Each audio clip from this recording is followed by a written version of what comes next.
All right, everybody, welcome to our Pet Talk, Success on a Leash. My name is Amelia Curtis, and I'm the Education and Training Manager at San Diego Humane Society.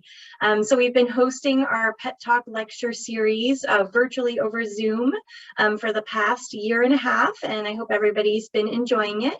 We do like to mix up our topics, so if you ever have a topic suggestion for us, please let us know. Just some housekeeping items before we get started. You are welcome to have your camera on or off throughout the presentation. That's entirely up to you. We do ask that you mute your microphone unless you are asking a question. You can ask questions either through the chat by typing them or by unmuting yourself and asking the question. And Juliette is good with the questions throughout the presentation as well. So you don't need to save it to the end if you think of something along the way. So feel free to ask. I'll be monitoring that chat. So if I do see a question pop up, I will ask it for you. I do also like to share some events that we have coming up at San Diego Humane Society. So I am going to share my screen.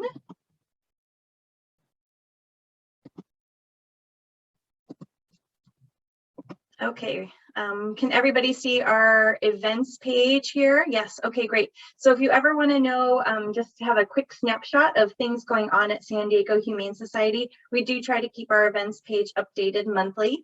If you scroll down the page and you'll see community and educational events. So we do have some great things coming up on the horizon.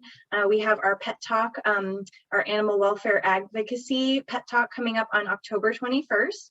And it's going to be kind of a year in review of anything in legislation that affected animals. And we do have two great speakers, one in-house and one someone that we work with to make sure that we're covering all the topics within legislation that were covered this year. So that'll be a really interesting lecture. I will send out the link to register for that in my follow-up email to you.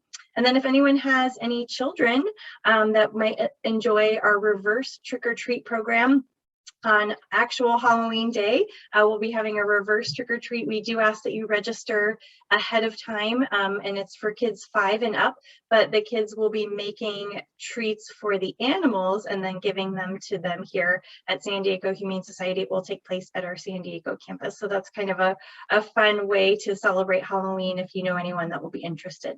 So I'll include both of those in my follow-up email.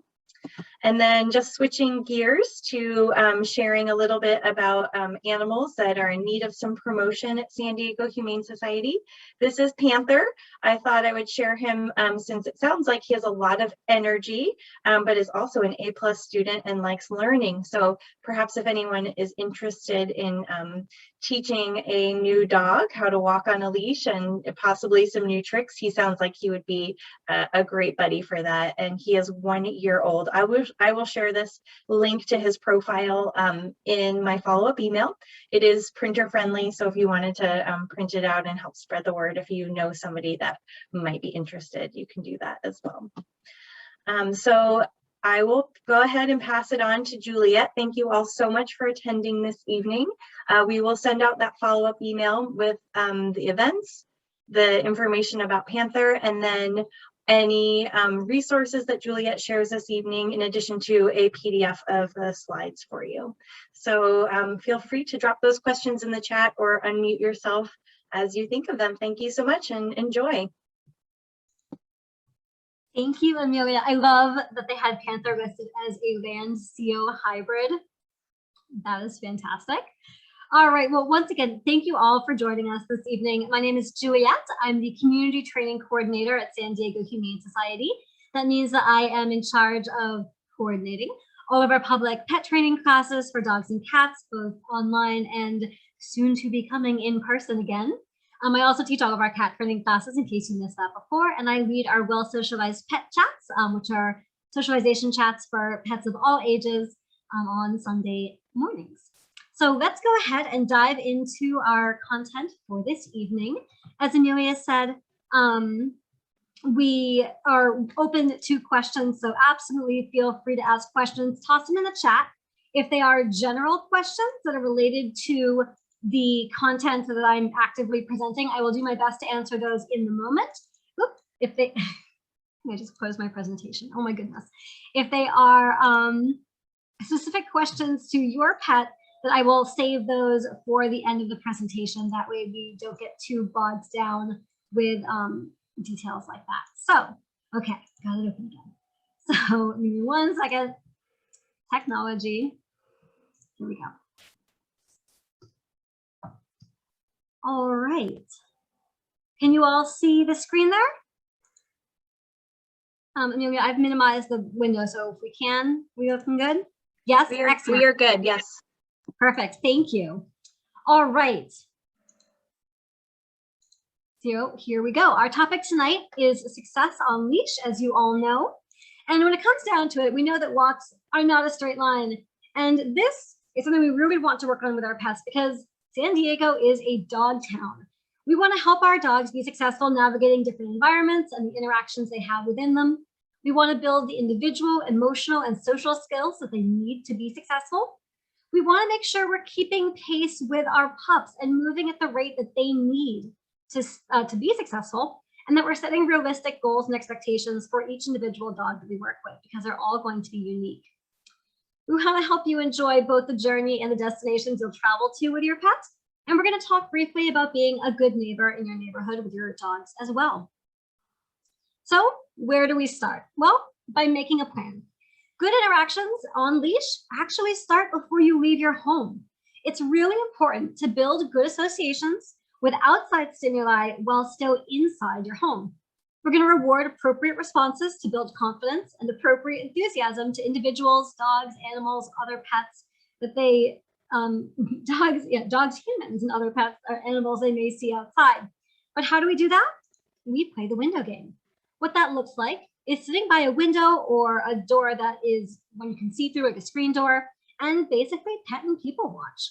As soon as your pet becomes aware of something outside, person, animal, even just scary things like a trash truck or a motorcycle, give them a reward as soon as they are displaying behaviors that would be appropriate if you were on leash. So they look at something and they're still calm, or they are interested in something, but they're still calm or behaving appropriately. They're not too excited or too stressed. Give those rewards as soon as they notice something. If they remain calm for a couple seconds, give them another one, and they continue to reward for duration of that desired behavior with increasing distance. So as that person or animal gets closer, increasing distraction if that animal's behaving excitedly, etc. Remember, we're focusing on the appropriate behaviors. So if they start to behave inappropriately or look like they might be about to, don't react to them. Instead, redirect them. You can toss some treats or a toy away from where they're looking so they get up and move. You can also yourself get up, move away, and invite them to do the same with you. Maybe invite them to do some training like sits or calms or focus behaviors away from that window. And if at all possible, be proactive. Get to them and redirect them before they've had a chance to perform that unwanted behavior. If they do perform an unwanted behavior, that's okay. Again, redirect them.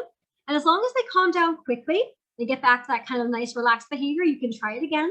If they stay really excitable or on alert or whatever that might look like for your dog, that's okay. You can always end your session somewhere else where they're focusing on something different.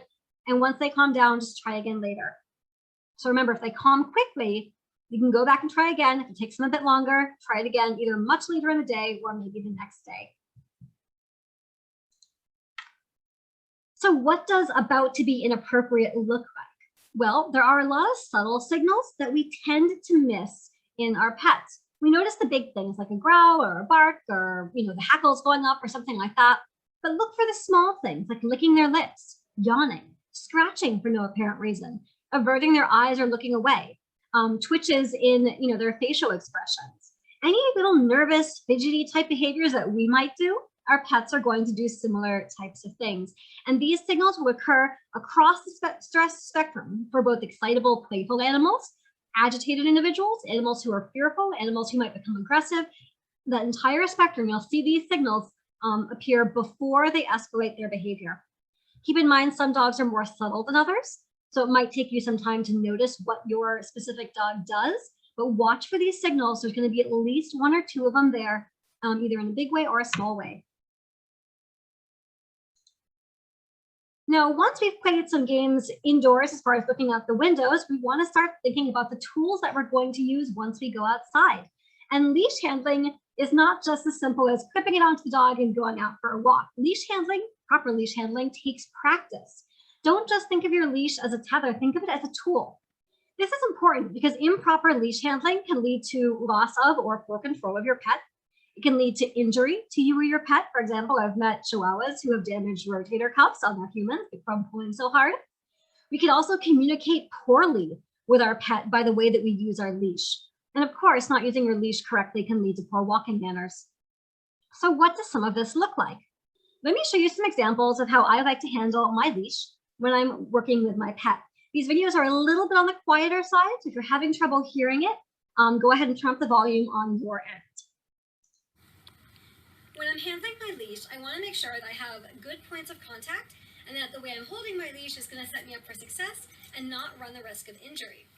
What I want to do is have 2 points of contact with my non-dominant hand, or whichever hand I'm using that's the opposite side of where I want my dog walking. So if my dog is walking on my right, my left hand would be the one that are my 2 points of contact. I'll have the loop around my wrist, and I'll hold my leash shortly below the loop or wherever else you feel comfortable with that left hand. The leash will then cross my body. This is really important. I'm going to then loosely hold the leash with, in my case, my right hand, and my dog is on my right-hand side. What this is going to do by having the leash cross my body is remove the pressure from my shoulders so I don't risk damaging my rotator cuffs or any of those muscle groups up in my shoulders and upper body. What I can do with this is when I turn around, the leash will cross my body and hit my hip. And all the pressure of my dog pulling me forward or trying to pull the opposite direction goes onto my hip, and I'm not pulling or tweaking my shoulders in any strange way. So even here, my dog ahead of me, I turn, the leash does the work. And again, leash does the work right there. I don't even need to hold it with my right hand. I will keep it here to keep an extra bit of control on the leash, but it can be very loose. Okay, so your leash can be loose. I'll use my right hand there, but your hand can be loose on that side. I'll use it as a guide, kind of keep my leash from flopping around too much. But as you can see with a front clip harness, and that's going to make a big difference as well. With a front clip harness, you can use that hip and have a very loose grip with your whichever hand you're using. In my case, it's the right hand to keep that leash by your side. Let your hip do the work. Use that leverage of the way your own body moves to keep your dog by your side. If they get ahead of you or they start pulling, just change your direction, do a U-turn, which we'll look at in a moment. And that will keep them by your side, that you reduce the risk of doing any injury to yourself. And if anyone has questions about that, we can dig into that a little bit later when I'm able to kind of show you a few more details if you have questions. When I'm handling my leash, I want to make Okay. So once we know how to hold our leash and handle our dog in that sense, how do we build our walking behavior? I'm going to send you this handout on the left, so don't worry about trying to read it and follow along with it now. But it's a wonderful graphic by the illustrator Lily Chin. This is part 1 of 2 parts, and it shows you visually how to teach your dog how to walk by your side lightly while also building focus. I'm going to show you a quick version of that here with my demo dog Griffin. When we're teaching our dogs to do a wedding march, we're going to start with a single step at a time. Take 1 step forward. As your dog catches up and their head is near your knee, you'll go ahead and give them a treat. And you'll go ahead and do a U-turn every time they start to get ahead of you. Griffin, you ready? Go. Yep. Yep. Yep. And he turned around, so will I. Yep. Yep. Yep. You'll see how they'll start focusing on you more and paying more attention, which is what you want to build when you're looking on walking this way. And we're going to go ahead and try doing 2 steps. Ready? Yep. Yep. We'll turn us around real fast and we'll try for 3. Yep. Yep. Yep. Turn around. We'll do 3 facing this direction.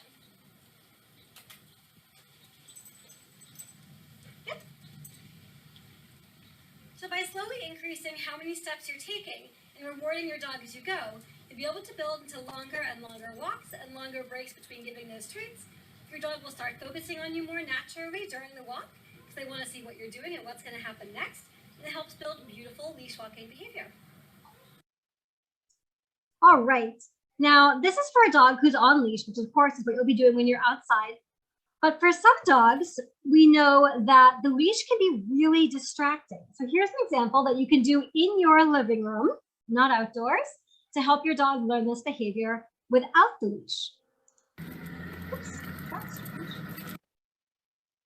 There we are. If your dog gets too excited by the leash, you can also play the wedding march game in your living room, off leash.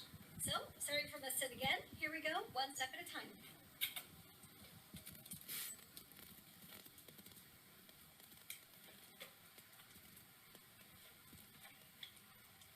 Good boy. Good.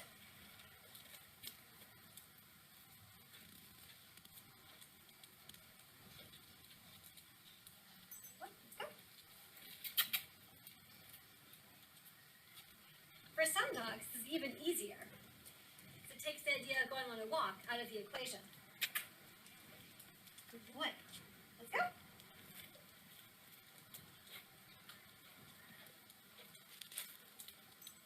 Good boy. Go. Look at you, what a good boy. You can see him glancing up at me a little bit more. That's what should happen on your walks as well. They start to focus in more because they're anticipating you interacting with them, acknowledging when they're walking by your side the way that you like.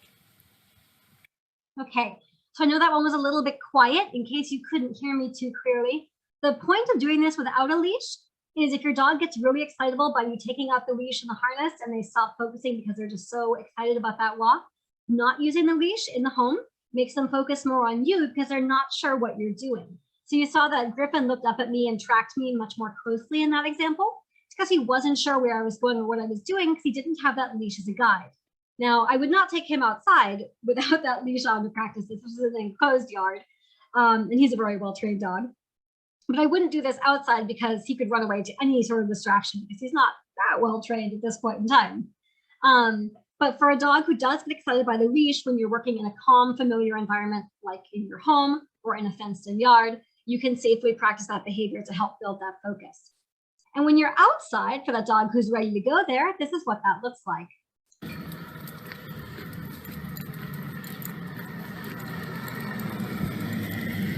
And you'll see at this point, he's being rewarded for looking over and checking in. We've done enough walking at this point that he knows the game, and when he chooses to check in, he gets those rewards.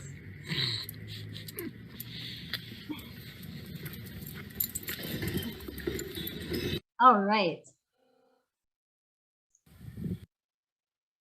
One last piece of leash handling that I want to address is U-turns. And U-turns are really helpful for just getting our dog back on the side that we want them or moving away from distractions. If they've pulled ahead, you can do a U-turn. If you're walking away from interaction, you can use U-turns. They're very, very practical. So here is what they look like. Let's look at some U-turns.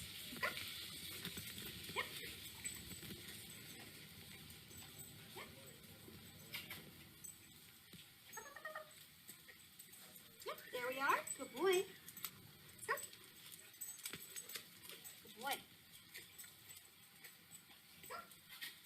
Here we are. Good job. Good boy. Let's go. Yes, good job. Good boy. There we are. Good job. All right. Let's look at some. So once you've worked on some of those leash handling skills and you've built a bit of a baseline of that enthusiasm as well, we can begin to work outside. Now, every dog will move through this process differently. Some dogs are picking it up really fast. They're already pretty comfortable when they go outdoors. So you may be able to move through some of this faster. Others may need to take a bit more time. For those who do need to take a bit more time, you might want to start working just from your doorway to the street in that smaller space. You always want to move at your dog's pace, whether they are more or less comfortable. Always be watching them and keep in mind that's going to change from day to day, from walk to walk, based on the context of the environment they're in, how they're feeling internally, if they're more stressed, less stressed, etc., more excitable, less excitable. Always keep that in mind. Their pace is whatever their pace is at that moment in time. As we mentioned, some dogs may be more or less confident and will move at a different rate as a result. So it's really important to always be both patient and consistent with our pets, which sometimes is difficult given that we are also reacting to context in our own lives and in our environments. So when we go outside of our home, what are we looking for?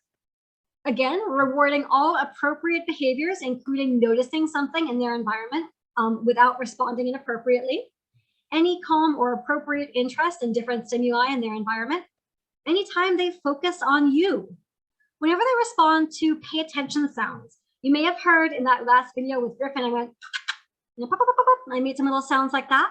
Those are what we call high-pitched repeating signals, and they're designed to get our dog's attention if they are distracted by something or if we've given them a cue and they haven't responded yet. It saves me from having to repeat myself or their names. So those sounds are great. If they respond to those sounds, definitely reward that. Whenever they're walking with slack in their leash, we love that behavior. And then if they're sniffing, but they're also able to be redirected if you need to move them away from that sniffing, reward all of those behaviors. When do you start rewarding these things? The moment they notice something. Don't wait. Humans are funny. We tend to wait for things to happen before we reinforce it or we redirect it. As soon as they're noticing something, reward it. And then you can always reward for increased duration, but reward as soon as they notice something. That way you catch it before it potentially goes too far or falls apart. Again, you can reward immediately without asking for a follow-up. What I mean by that is if your dog looks at something and then you ask for a sit, you're not actually rewarding the looking at something, you're rewarding the sit. So reward the looking at something, and then if you do want to ask for a follow-up behavior, ask for that and reward that separately, but always reward for the immediate thing first, and don't worry about your follow-up behaviors until after you've captured the original or initial behavior that you wanted to reward. As we've mentioned before, reward for duration of desired behavior as frequently as you need to maintain it. So if there's a dog walking down the street in your direction and they're watching appropriately, like this dog seems to be here, I might reward that every couple of seconds as long as he stays calm. If he starts to get more excited, but it's appropriate, I might still reward, but I might move him away before it goes south and he gets too excited or too stressed. So let's talk a little bit more about that. What does feeling safe, enthusiastic, comfortable, confident look like? Appropriate look like? Well, first, I want to walk us through what I call the different zones of reactivity. And this could be reactivity on leash, reactivity in the home, any situation where we might see an animal react. At some point in time, your pet feels safe. Their body is loose and calm. They can look at something or hear something and turn away from it again. They don't need to focus on it. They're easily redirected. That's great. That's where we want to start. At some point, your dog will become aware. They're paying a bit more attention to something. They will still look away, but it might take an extra second. Maybe they're starting to get a little bit, tiny bit more alertness in their features, but they're still pretty calm and relaxed. That's the edge of your first threshold. Many pets will go from aware to alert very quickly. And when they become alert, you see that tension come into their body, whether it's excitable or more stressed, traditionally stressed. They'll be more difficult to redirect away from whatever they're looking at because they're more focused on it. And from that moment on, their stress levels will increase until they react in whatever way you deem inappropriate, whether it's overexcitement, whether it's fear-based, etc. So we want to make sure that we are working in that safe zone as much as possible, because the more that we build on that enthusiasm and that safe feeling that they have from that, wherever that distance might be, whether it's actual distance or intensity of an interaction, etc., as long as we show them that these behaviors are good, then we're going to get them able to, or we're going to have them more able to watch an individual or animal approaching for a longer period of time. Maybe they can get closer to them distance-wise. Maybe they feel more confident because all these good things are happening in relation to a potentially scary stimuli. It's also going to help them maintain relative calm and focus with regards to you, because they're learning to look to you for information about how these stimuli might affect them or impact them. It's also going to help your pet learn, very importantly, to respect the needs and signals of other individuals and pets they might meet on their walk. So if you have a dog approaching you who you can tell is getting a bit more riled up or a bit more anxious because they're licking their lips or turning away, that means that we can walk away before things have a chance to go any further in a direction that might not be comfortable. Now, we can't always control that, right? And occasionally, we do see animals who react. So ideally, we want to avoid that. We want to avoid reactions if at all costs, because if we wait for things to fall apart, that's going to usually result in a reaction. And the longer or further we push on our pet's limits as far as those reactions go, the harder it is for them to recover from that experience. The faster they will escalate their behaviors, the more intense those behavior escalations typically get. And we want to be really careful with that because we want our pets to give us lots of signals as opposed to just immediately jump to a big reaction. So we don't want to push on those boundaries. If we see our dog is starting to get a little bit unsure or uncomfortable, walk them away before they have a chance to react. Also remember that we play, and I'll send you these handouts as well, that we play a big role in this. So if you get nervous when you see something approaching you because you know your dog tends to react to it, your dog is also reading your body language. So keep that in mind. If you're getting anxious and your dog can hear it or see it in your body language and your voice, etc., then they're going to start being more likely to react as well based on your reactions, which creates a feedback loop. So again, aim for success, move away early. And remember, the longer that they are reacting, the longer it takes them to come down from that, which in dogs can be a few hours. And the more things that they see during a walk that they react to, again, the more intense those reactions will get. And again, you'll get these handouts with all this information. So when we're walking and we see people or pets, we want to make sure that we're taking the right approach to do greetings and have successful interactions. So we want to ask. What does that stand for? Allowing people or allowing whoever to approach and to say yes or no to any interactions that you might want to request.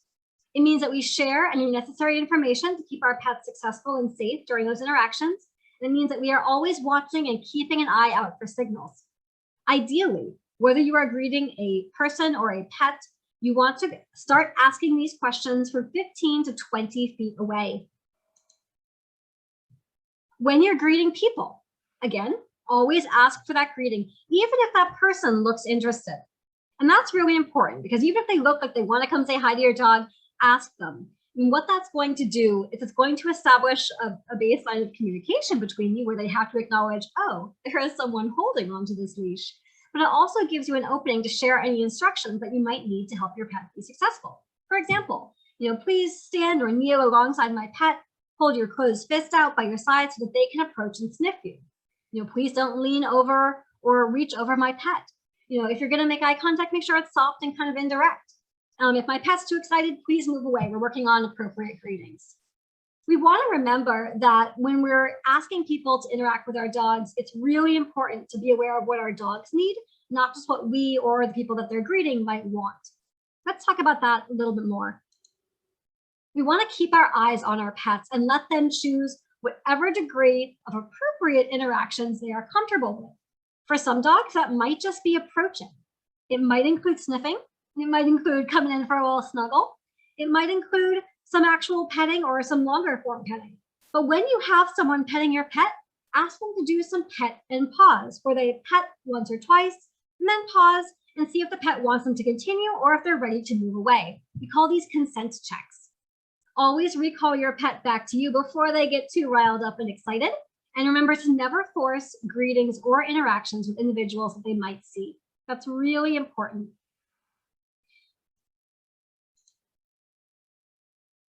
One of my favorite tips when it comes to greeting people on a walk is to use a hand target to teach the come when called behavior. A hand target is literally just holding your hand straight down by your side with your palm facing down and out. So you're kind of like, if you hold your hand up, it's a stop sign. If you point it down, it's just a flat palm pointing forward. So hold your hand out right in front of your dog's nose.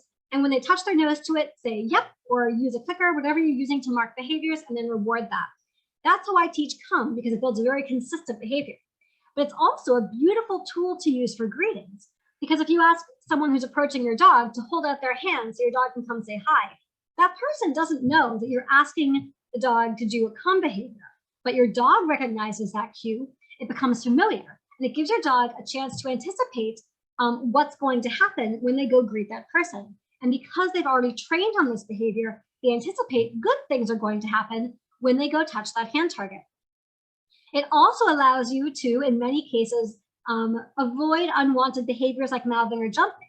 Because if you are the one providing the treat for them targeting on that person's hand, they'll go up, greet that person by targeting on their hand, and then they can come back to you when you call them to get that reward.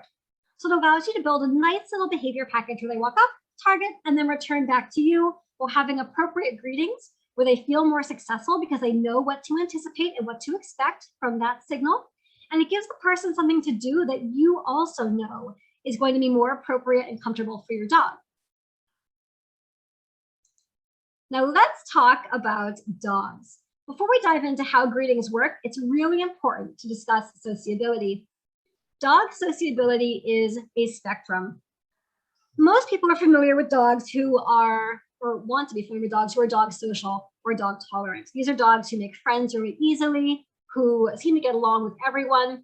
And in reality, truly dog social dogs really only account for 10% of the dog population, and it's primarily puppies. Very few adult dogs are truly dog social.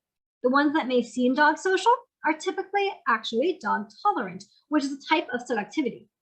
So dog tolerant and dog selective each account for 40% of the dog population, and both are able to make dog friends. The difference, as you might imagine, is your dog tolerant dogs are more tolerant of a wider range of behaviors, both appropriate and less appropriate.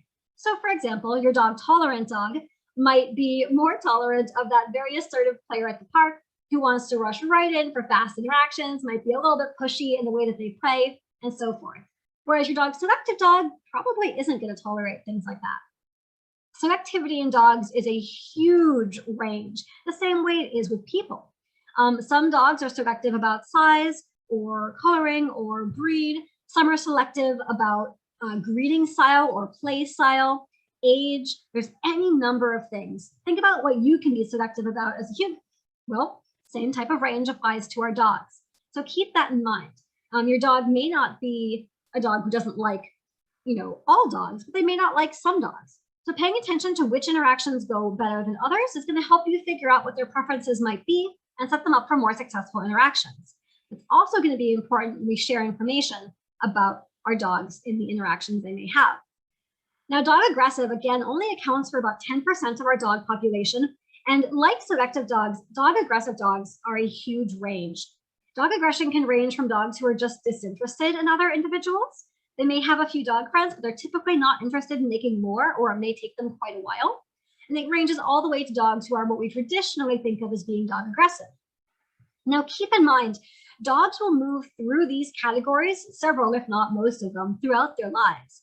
And that's based on their experience, their history, their health, and they can be short-term shifts or longer-term shifts. For example, if your dog's at the park and they're typically a tolerant dog, but they twist their foot while playing, they may edge towards selective or aggressive for the next couple, hours or the next couple days, depending on where they're at with that injury. The same way that we don't feel as much of the socializing if we have a migraine. Now, another thing to keep in mind is as your dog gets older, they typically will move more towards selectivity and potentially aggression because, like us, they may get less comfortable as they age. They may experience more pain or discomfort, which can make new interactions scary or overwhelming. Same is true if they're losing their hearing or their vision or their sense of smell or anything like that. It can make new interactions more scary or overwhelming. So keep in mind, your dog's interests in socializing are not static. They are fluid. They are always shifting from walk to walk, interaction to interaction. That's why it's so important to always be watching your dog, moving at their pace, and keeping in mind that every walk is going to be a little bit different potentially for that individual. So when we are looking to greet dogs, again, from 20 feet away, we want to ask if our dog is comfortable trying to greet. And I want to stress that we are never guaranteeing a greeting by asking, even if we say yes. Are they comfortable trying to greet? When you ask that question, don't just look at the dogs and don't just listen to the owner's answer. How is everyone responding? As owners, how do you both react? Are they saying, yeah, sure, come on over, or yeah, sure, that's fine? Those are different reactions. You're going to notice those differences, and so are your dogs, both of them. They're going to read those differences in that body language. We do those stress signals also, like we discussed before. How about the dogs? Do they both look interested and engaged? Watch for those signals. More specifically, human stress signals might look like stiffening posture, tightening their grip on the leash, any sort of fidgeting, uncertainty in their voice, tension in their face and body, a change in their stance, perhaps from relaxed to tense. Signaling in dogs may look like a tightening body posture, lip licking, yawning, their mouth might be tighter, avoiding eye contact, turning away, sneezing, scratching, shaking it off, lifting up a paw, tucking their tail, curving their body away from you and your dog. Their eyes might get wider or do what we call whale eye, where you can see the whites around the sides of the eyes. Their ears might move around a lot and flatten. Look for some of those smaller signals. Always remember that sometimes if someone says yes, it may mean I'm not sure. And if they sound like they're not sure, it's okay to ask more questions and, of course, share more information. If someone tells you no, that's okay, no big deal. There are so many reasons why someone might say no, and probably 90% of them have nothing to do with you or your dog. So if someone tells you no, or their body language looks like they're saying no, move away. Move away in a low pressure or no pressure interaction if you're able to do so. So crossing the street, just doing a U-turn and moving away. But getting out of view by ducking behind something, whether it's a car or a trash bin or a building, whatever you'd like, just move out of their way to reduce that social pressure on that dog so they don't start to feel overwhelmed. And if you notice someone is like crossing the street or trying to get away from you before you had a chance to ask, or as you're approaching, that's okay. They're trying to avoid interactions. Just go ahead and let them do that. Don't follow someone across the street or try to catch up with them and their dog. If they're moving away, there's a reason for it. Always respect those signals. Remember, it probably has nothing to do with you and your dog. If they do say yes, we can do a greeting or try to have a greeting. Remember again to share any necessary information that will keep your pets successful. For example, my dog is a new rescue. We're still assessing how comfortable they are with greetings. Or my dog approaches quickly and kind of noisily. Is your dog okay with that? Or we have a new puppy. They might be a little bit jumpy. Or my dog doesn't like butt sniffing. And yes, sure, we can greet, but let's keep that face-to-face interaction under 3 seconds. And there are, of course, so many different things that we can say or share to help our dogs be successful, different types of information that we can offer, and so forth. One thing to remember when we do get permission to greet, or several things to remember actually, are that dogs in general are not very comfortable with direct approaches. If you watch dogs interacting at a dog park, for example, they're usually not approaching straight on face to face. They're usually approaching at a slight angle or from the side. On sidewalks, however, usually the only option is pretty direct, which is harder for, again, most dogs. Of course, those more direct interactions are also going to lead to more direct or sustained eye contact, which most of us know is also very uncomfortable for dogs. Additionally, our leashes limit the behavior they can perform and their ability to respond to the environment in different situations they may encounter. So there's a lot of things that can make interactions on leash and on walks more stressful for our pets. So keep your eyes out for signals. Even if you get the okay to greet and both dogs look comfortable as you get that okay from 20 feet away, watch them as they move towards each other. If you start to see stress signals or disengagement from either of the pets, and for me, that might be the moment they look away or lick their lips or just disengage in any way, no matter how small, that means it's a no. They've lost interest in that greeting. It is totally okay. In fact, it's appropriate to end that interaction early. You can just let them know, okay, looks like one of our dogs has lost interest. We'll go ahead and move out of the way, and maybe we'll try again next time. One way to think about this is the example I like to use. Is your dog a hugger, or do they prefer a casual wave? Think about it. Imagine you're out walking by yourself, pre-COVID, and you see a neighbor across the street and they wave hello. For most of us, if we wave back and forth, that feels just fine. But what if instead of waving hello, your neighbor came across the street and gave you a hug? Most of us aren't that comfortable with our neighbors. So keep that in mind. A lot of our dogs are the same way. They don't really want or need that direct, right up close approach. They're perfectly happy just waving hello from a few feet away and, saying hi from there. Same thing goes for sniffing. Remember, dogs have up to 300 million scent receptors. We have 5 to 6 million. They do not need to get up close and personal to know who they're greeting. They can smell from quite a ways away. They don't need those up close greetings to get that sniff in. They are good from a distance. So always be aware, keep your approaches aware, focus on those signals, and be really mindful of that. So why is it so important to watch for these small signals? Because I'm sure many of us can recall times where our dog may have looked a bit disengaged and the greeting went fine anyway. Well, that's all well and good, but just because our dog is tolerant doesn't mean they're comfortable. And it doesn't mean that eventually they won't escalate the level of their response. It's really important to respect those boundaries so tolerances stay tolerant. And remember, like we discussed with sociability, their social interests are going to change over time with their experiences, with their health, etc. Always keep that in mind. We never want to force our dogs to greet other dogs just because they're tolerant. That's not really fair to our dogs. If they do get up and they are able to greet successfully, keep it short and sweet. Think about a handshake. Hi, how are you? That quick handshake feels fine for most of us, but hi, how are you? How's it going? How's your day? Those long handshakes get really awkward really fast for most people. And face-to-face greetings for our dogs are pretty much exactly the same. I think of a face-to-face greeting like a handshake. 1, 2, how are you? It's a really quick 2-second interaction. And for most dogs, that's okay. I have seen a surprising number of dogs be okay with a 2-second greeting, but start to get a little bit persnickety at about that 3-second mark. So really be mindful of that. If they're up close, face-to-face, making direct eye contact, how are you? Let's go, do a U-turn and walk away and reward that beautiful greeting that you had. Don't keep them longer unless both dogs look comfortable and engaged and they're nice and loose and wiggly, or if they both curve around to sniff rears. Now remember, that's mutual sniffing. They both want to be curved around. If one dog is curved around and one dog is like kind of stiff and like, this is fine, it's not really fine. They're not really enjoying that. So make sure that they are both engaged in sniffing. And again, I would keep that pretty short just to keep everyone comfortable and safe, and also to avoid playtime. I always want to avoid play on leash. And the reason for this, even with social dogs, is that interactions on leash can escalate very, very quickly. They can get tangled or tripped. We're reaching over them trying to untangle leashes. There's a lot of things going on in a situation that can already be challenging for many dogs. So even if they're comfortable dogs who are good friends, I never encourage or allow play on leash. And I worked in retail dog training for a number of years, and I saw more interactions with dogs who were trying to play on leash, who were good friends, go south, than I did interactions between dogs who came into the store who were not comfortable on leash and were reactive on leash. So no play on leash. It can be very, very dangerous.